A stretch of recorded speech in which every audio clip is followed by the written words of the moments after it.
Now,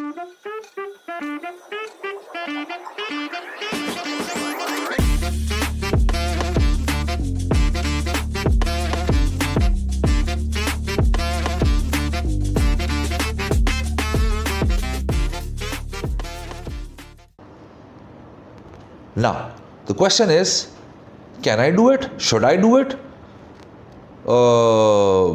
Am I allowed to do it? The answer to that question is yes. Yes.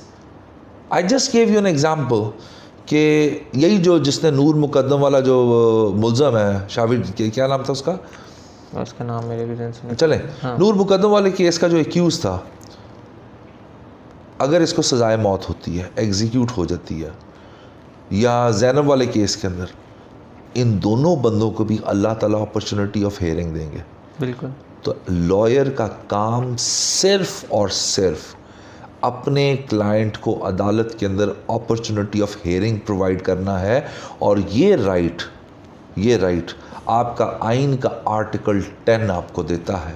और अगर if you are in conflict with, you don't want to do it, just remove the article from the constitution. Can you do it? It's not possible, because principle of natural justice, principle of fair justice कहता है दोनों clients को, दोनों parties को equal opportunity of law है, equal protection of law है। So इस वजह से आपको अपने client को true representation देनी चाहिए। अब जिनकी moral values और legal values ऐसी हैं कि हम नहीं इस तरह के cases कर, don't do it। The simple is don't do it। Rather than counseling someone or advocating these things, don't do it। मैं बड़ी फेमस आपको लॉर्ड डेनिंग की एक बात बताता हूँ कि आप किसी की वकालत ना करें, does it gonna decrease the crime? The answer is no। Lord Denning कहते हैं it is not the deterrence which curbs the crime, it's the certainty of punishment।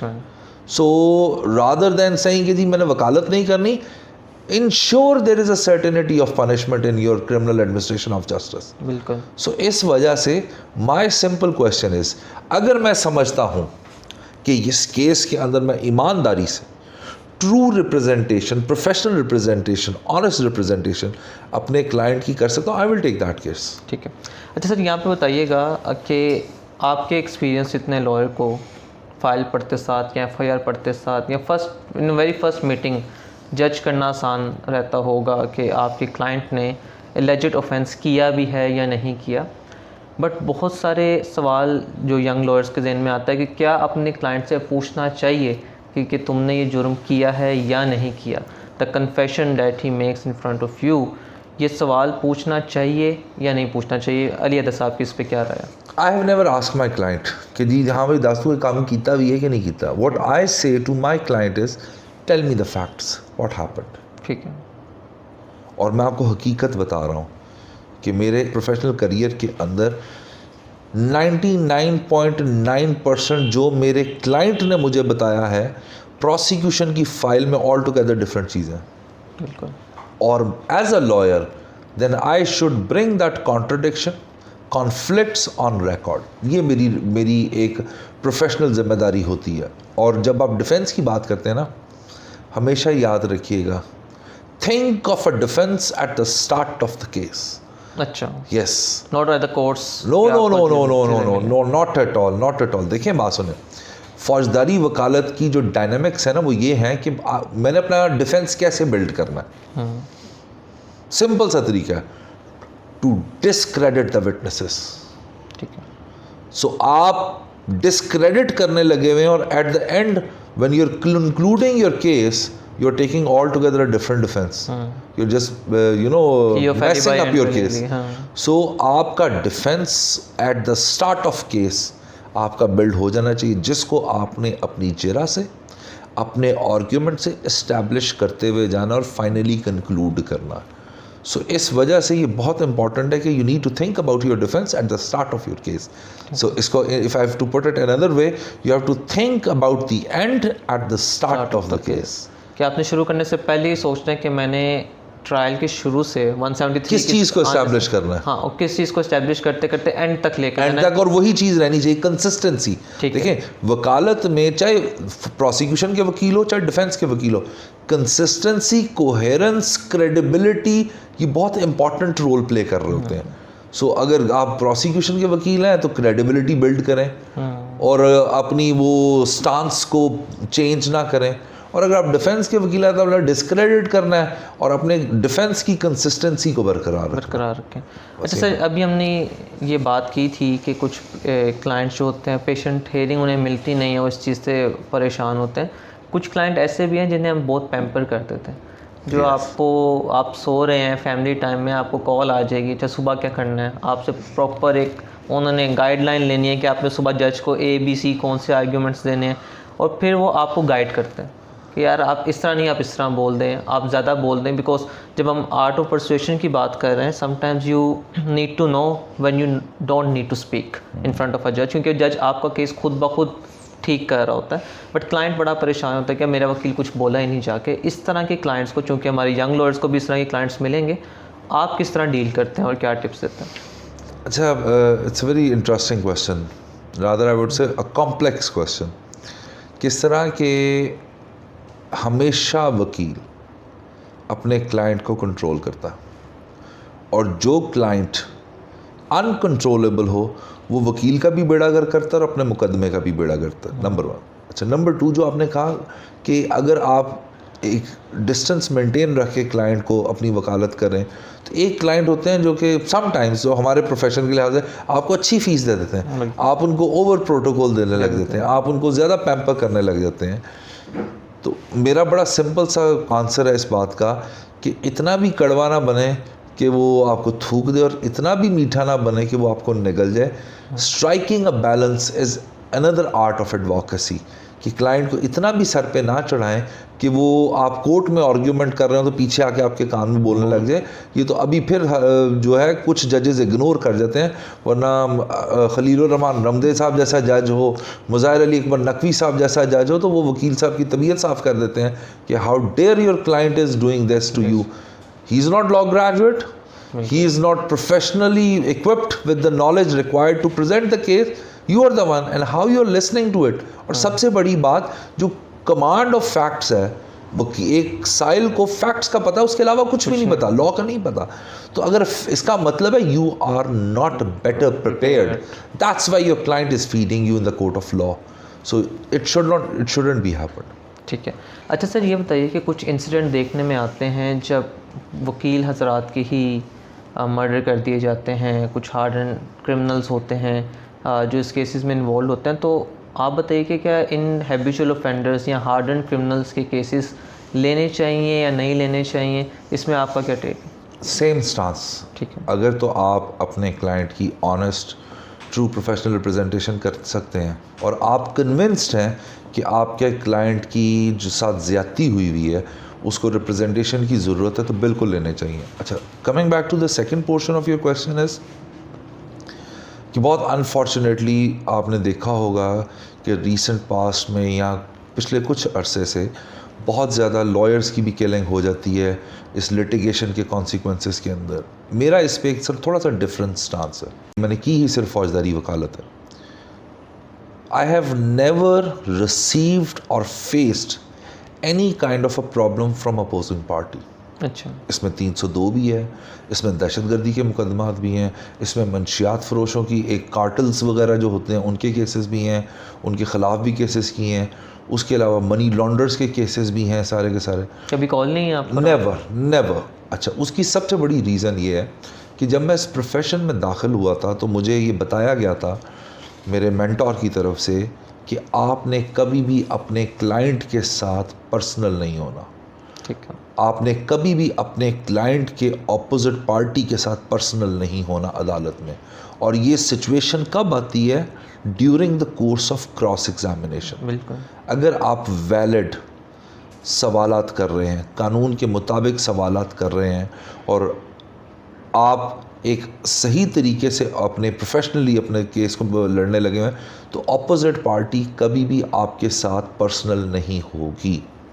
अच्छा, दूसरा हमारे यहाँ एक बड़ी गलत प्रैक्टिस है, और ये प्रैक्टिस हमें देखने में मिलती है बेल स्टेज पे, कि आपको पता है कि ऑपोजिट पार्टी आपके क्लाइंट के ऊपर चढ़ी हुई है और उन्होंने कोई और एफआईआर दर्ज करवा के इसको रास्ते में जाते हुए अरेस्ट कर लेना है, तो लॉयर एक फैसिलिटी प्रोवाइडर बनते हैं यहाँ पे कि जी तुसी मेरी गड्डी च आ जाओ।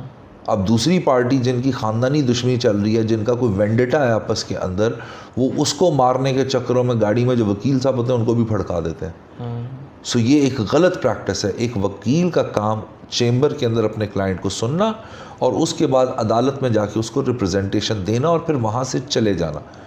अब बहुत सारे लॉयर्स ऐसे भी हैं जो 25-25, 30-30, 40-40 वकील लेके उधर आ जाते हैं और अब उस क्लाइंट को अपने हसार में रखना, उस हसार से निकालना, ये सब चीज़ें जो हैं प्रोफेशनलिज्म के ज़ुमरे में नहीं आती, जिसकी वजह से जो अपोजिट पार्टी होती है उसके दिमाग में एक इम्प्रेशन जाता है ये वकील जाती कर रहा है साढ़े नाल, जो साडा वकील एक काम नहीं कर रहा तो दूजा वकील क्यों सो उनके दिमाग में एक इम्प्रेशन आ जाता है कि एज इफ़ ये लॉयर एक शेल्टर प्रोवाइड कर रहा है इस मुलज़म को या मुजरिम को हमारे ख़िलाफ़, क्योंकि हमें अप्रीहेंशन है जाके हमारा एक और बंदा मार देगा या हमारे घर के ऊपर जुल्म करेगा, तो लिहाजा इस वजह से वहाँ पे एक राइवलरी क्रिएट हो जाती है लॉयर्स के दरमियान। और यहाँ पे जो सबसे इम्पॉर्टेंट रोल है वो एक लॉयर का अपनी रिस्पेक्टिव पार्टी के साथ है। उसको ये बताना कि हो सकता है कि मुझे दूसरी पार्टी वकील एंगेज कर लेती, तो उनका लॉयर जो है उसका तुम्हारे साथ ज़ाती कोई मसला नहीं है, और हो सकता है कि वो तुम उस वकील को एंगेज कर लेते। तो इस वजह से आपकी जो अपनी डिस्प्यूट है उसको लीगल बैटल की हद तक रखना चाहिए, उसको पर्सनलाइज मैटर नहीं करना चाहिए। बट ये एक थिन लाइन है जिसको समटाइम्स क्लाइंट भी ओवर क्रॉस करते हैं और समटाइम्स आपके लॉयर्स भी ओवर क्रॉस करते हैं, जिसके कॉन्सिक्वेंसेस आपको फेस करने पड़ते हैं। बिल्कुल ठीक है। अच्छा सर, इस वीडियो सेशन सीरीज़ का जो मकसद था वो ये था कि इसको कन्वेंशनल मैटर से थोड़ा डिफरेंट रखा जाए, कुछ हम हार्श ट्रूथ्स के ऊपर भी बात करें। कोर्ट रूम बिल्कुल साइलेंट है, जज साहब बैठे हैं, वेट हो रहा है, अचानक टक टक टक की आवाज़ें आती हैं, वकील साहब फुल ज़बरदस्त तरीके से एंट्री मारते हैं, पूरी फोर्स पीछे होती है, कोई यंग लॉयर्स की 25-30 यंग लॉ ग्रेजुएट साथ चल के आ रहे होते हैं और पूरा एक जत्था आता है एक वकील से ओपोजिंग काउंसिल से लड़ने के लिए। ये वाली प्रैक्टिस किस हद तक जायज़ है या नहीं? ठीक, वो उनका स्टांस होता है कि बच्चे सीखने के लिए आए, लेकिन आप पोडियम पे देखते हैं तो एक पूरा एक हजूम एक तरफ और एक बेचारा सिंगल पसली वकील एक तरफ, तो इसका क्या तरीक़ेकार है?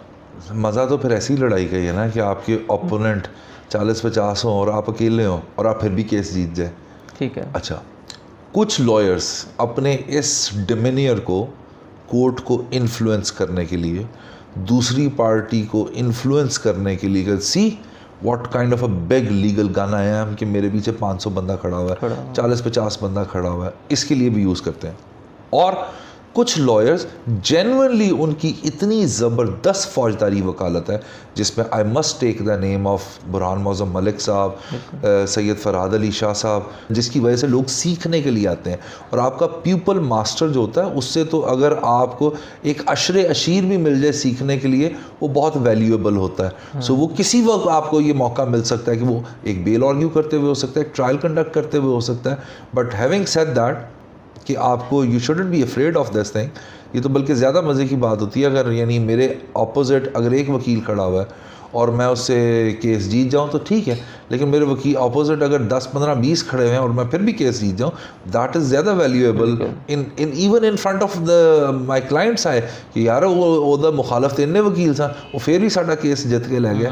That is the important factor. But कुछ लॉयर्स अपने इस डिमीनियर से कोर्ट को भी इन्फ्लुएंस करते हैं, जो कि मैल प्रैक्टिसेस के ज़ुमरे में आता है। वो प्रोफेशनलिज्म नहीं है, उसका कोई अच्छा इम्पैक्ट नहीं पड़ता, और अगेन ये शॉर्टर रन में आपको फ़ायदा दे सकता है, not in the longer run.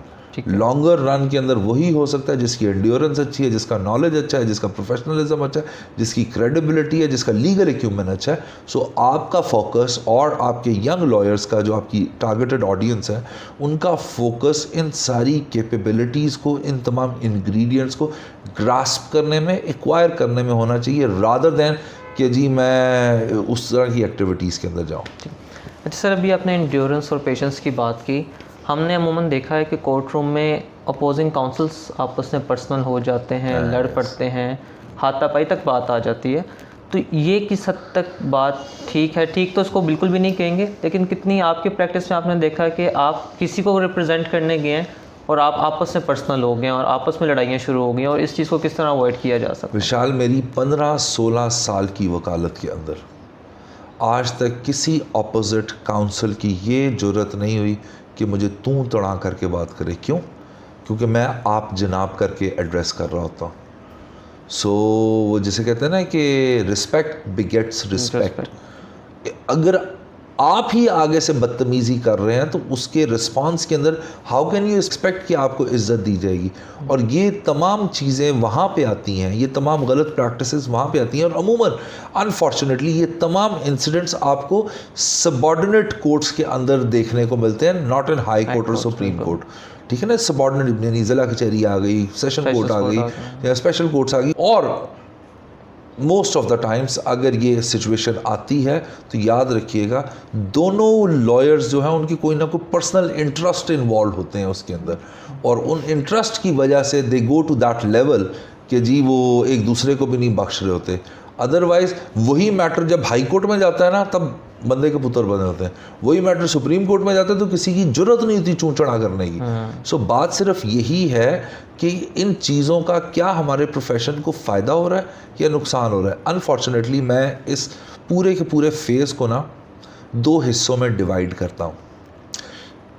Pre his lordship mister justice Iftikhar Hussain Chaudhry sahab tenure and post Iftikhar Hussain Chaudhry sahab tenure, ठीक है, उसमें हम वकला में बहुत बड़ा फ़र्क आया। और उसकी मैं आपको एक जेन्युइन वजह भी बताऊं। और हामिद खान साहब एक बहुत बड़ा कॉन्स्टिट्यूशनल नाम है, बड़ी किताबें भी उन्होंने लिखी हुई हैं, और बाख़ास तौर पे जुडिशल हिस्ट्री ऑफ पाकिस्तान की उनकी जो किताब है बड़ी फेमस किताब है। और उन्होंने कहा कि मैं जब ये किताब लिख रहा था मेरे पाँव हाथ जलने लगे हुए थे कि मैं खुद ही कंटेम्प्ट ऑफ कोर्ट का मुर्द इल्ज़ाम ना हो जाऊँ। तो वो एक बड़ी ज़बरदस्त बात करते हैं कि जो एक्सपेक्टेशंस थी पोस्ट इफ्तिखार हुसैन चौधरी साहब टेन्योर जो था, वो expectations as a young lawyer नहीं हुई लोगों की पूरी। As a mid career lawyer और या सीनियर लॉयर वो एक्सपेक्टेशंस नहीं उतनी हुई उस तरह, जिसकी वजह से ये प्रॉब्लम है। अच्छा, डज इट मीन कि हमारी जुडिशरी में प्रॉब्लम है? बिल्कुल भी ऐसा नहीं है। याद रखिएगा आपका जो एडमिनिस्ट्रेशन ऑफ जस्टिस का फेज़ है ना, इसकी पिलर्स हैं बहुत ज़्यादा, और अगर एक भी पिलर खिसकेगा तो वो इम्बैलेंस पैदा कर देता है पूरे के पूरे सिस्टम में। आप बिलखसूस पिन पॉइंट करके लॉयर्स को मुर्दे इल्ज़ाम नहीं ठहरा सकते, जुडिशरी को मुर्दे इल्ज़ाम नहीं हटा सकते। हर कोई अपने अपने रोल के अंदर रहते हुए अपना अगर ट्रू प्रोफेशनल ऑनेस्ट रिप्रेजेंटेशंस और ड्यूटीज़ परफॉर्म करे तो कभी भी ऐसा नहीं होगा। तो इस वजह से ये चीज़ें सबॉर्डिनेट कोर्ट्स के अंदर हो जाती हैं, लेकिन हाई कोर्ट और सुप्रीम कोर्ट में ऐसी होती नहीं, क्योंकि वहाँ होने नहीं दी जाती। और नीचे अगर हो जाती हैं तो it begs to a question कि शायद वहाँ पे इस तरह का लीवरेज अवेलेबल है कि वहाँ होने दी जाती हों। सो ये एक गलत प्रैक्टिस है जो कि नहीं होनी चाहिए।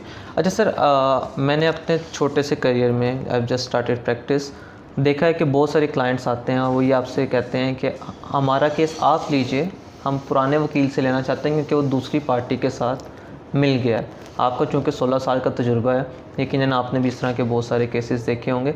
ये बात किस हद तक सच है कि क्लाइंट प्रिज्यूम कर लेता है ये बात, या वाकई में ही आपका काउंसिल दूसरी पार्टी के साथ मिल जाता है, लीनियंट व्यू ले जाता है, डिफेंस ख़राब कर लेता है?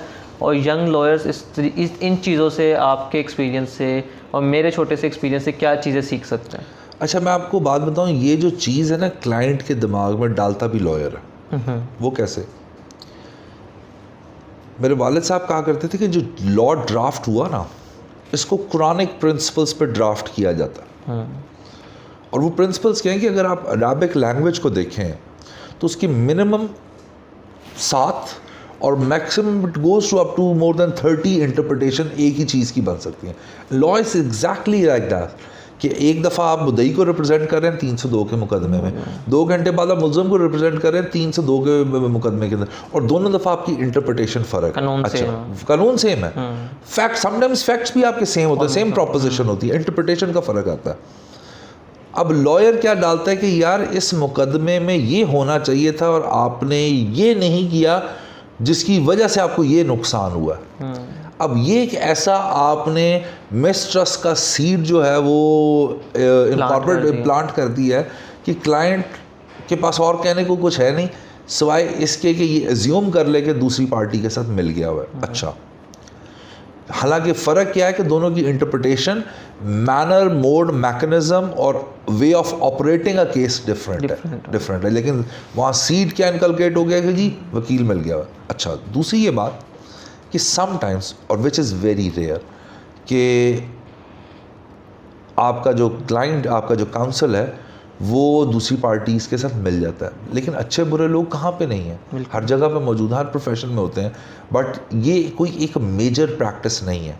यानी अगर आप मुझे कहें कि इस 16-17 साल के अंदर, 15-16 साल के अंदर आपने कभी कोई ऐसा केस देखा जिसमें आपको ऐसी स्मेल आई हो कि आपका जो क्लाइंट आपके पास केस लेके आया वो कह रहा है कि जी मेरा वकील दूसरी पार्टी के साथ मिल गया था, तो honestly I must tell you कि शायद एक दफ़ा इस तरह हुआ था, सिर्फ एक दफ़ा, कि जहां मैं I was in a position to gauge कि हाँ ये ज़्यादती की है, उन्होंने इस तरह नहीं होना चाहिए था। लेकिन अगर आप उसमें देखें तो मैंने हज़ारों केसेस किए हैं।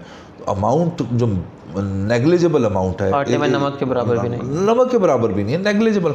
मेरे इस एक्सपीरियंस के अंदर एक दफ़ा इस तरह हुआ था। ठीक है, बट इस प्रैक्टिस को या इस सीड की इनकलकेशन को रोकना किसकी ज़िम्मेदारी है? वो एक लॉयर की ज़िम्मेदारी है। अगर आपके पास एक बंदा आ गया और आकर कहता है कि जी अब आपके वकील है, मुझे एप्रीहेंशन है, मेरा वकील जो पहले था वो दूसरी पार्टी के साथ मिल गया, वहीं पर रोक दें। भाई फिर ठीक है, आप मेरे पास आए हैं, किसी रेफरेंस से हैं, मेरी ईमानदारी की वजह से हैं, मेरे नाम की वजह से हैं, मेरी क्रेडिबिलिटी की वजह से हैं, तो उस हद तक रहते हैं। अब इस केस को आगे कैसे लेके चलना है या जो कमियां कोताहियां रह गई हैं उसको कैसे ठीक करना है, let's focus on that, let the bygones be bygones. ठीक है, उन बाईगॉन्स का अब कोई फ़ायदा नहीं है। अब फ़ायदा किस बात का है? उन बाईगॉन्स को ठीक कैसे करना है, that's the responsibility of a lawyer.